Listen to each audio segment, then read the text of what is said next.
I think what Hainan Free Port is telling Africans is that, okay, here you go, you've got an opportunity, take it, and now you can bring your products.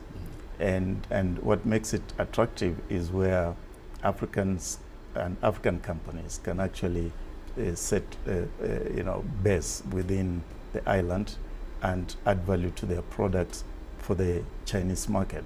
So I think it's a good incentive, especially for companies that feel they have a challenge meeting Chinese standards. We've seen cases where some of our products are denied entry because of missing standards. So a factory, an agro-processing company can actually set base within the island and then meet the required standards and then be able to sell to the Chinese market. Because as I understand it, one of the incentives that they have is, if something has at least 30% added value within Hainan, it then gets tariff-free access into the Chinese market. Yeah. So that in and of itself, that's a strong incentive to set up that. Yeah, very powerful. And given the fact that as we look towards 2026, we know that our traditional markets in the West, especially Europe, which is our biggest trading partner, is having challenges. It's having internal challenges.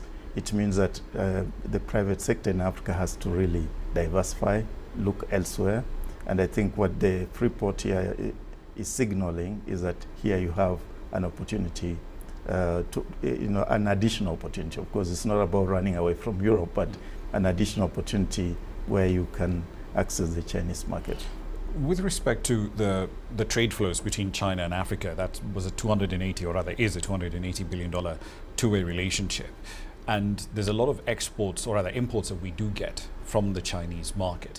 And I'm looking at this from the perspective of foreign companies that may not have access to mainland China, but they may be able to set up in this particular part of the country, in Hainan.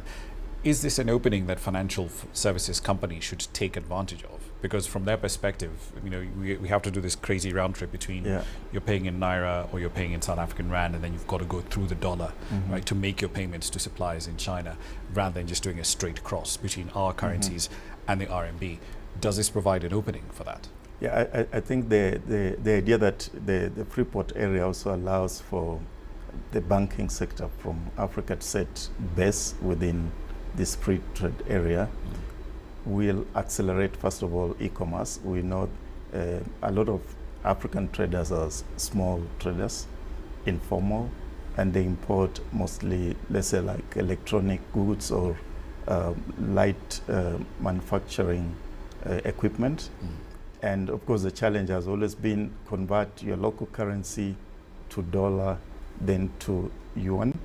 So with this possibility that the African banks can set foot in this free trade area, creates this, what I'll call the shortcut, in terms of you can still trade with your Kenya shillings direct to the Chinese counterpart. So there's the e-commerce aspect that is going to grow across the continent, and then there's that currency swap aspect.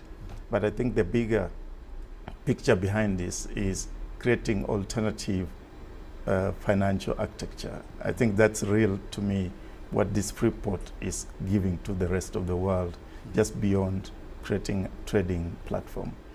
Finally, with respect to the whole idea of setting up free trade ports, it's been a big part of economic reforms in China, all the way from Deng Xiaoping back in the 1980s to where we are today. And we have seen something similar being experimented with in some parts of the continent. Nigeria's Lake Free Trade Port, for example. That's one comparative that we could have here with Hainan. But do these ideas have potential to scale within the continent? If countries decided to take this and say, well, we're looking at what's happening in Hainan, this looks quite interesting, let's try and replicate that here. Yeah. How do we get them to scale? I would say that if each African nation state decides to go it alone, then they might not benefit from the model that Hainan is offering. But if we think regional, let's say East Africa Community, ECOWAS, SADC, and then jointly as economic blocs then create possibilities of free trade zones, this could then become like nodes within Africa that connect to Hainan. It's like having this POC connecting to other to other hubs. To the other hubs. So Hainan becomes a major hub because China is big, of course, and then Africa offers maybe 4 major spokes that connect. So the Nigerian Lekki could be an example of a possible spoke that then can connect to the Hainan hub. But this has to happen if we free ourselves from the idea that each country has to go it alone.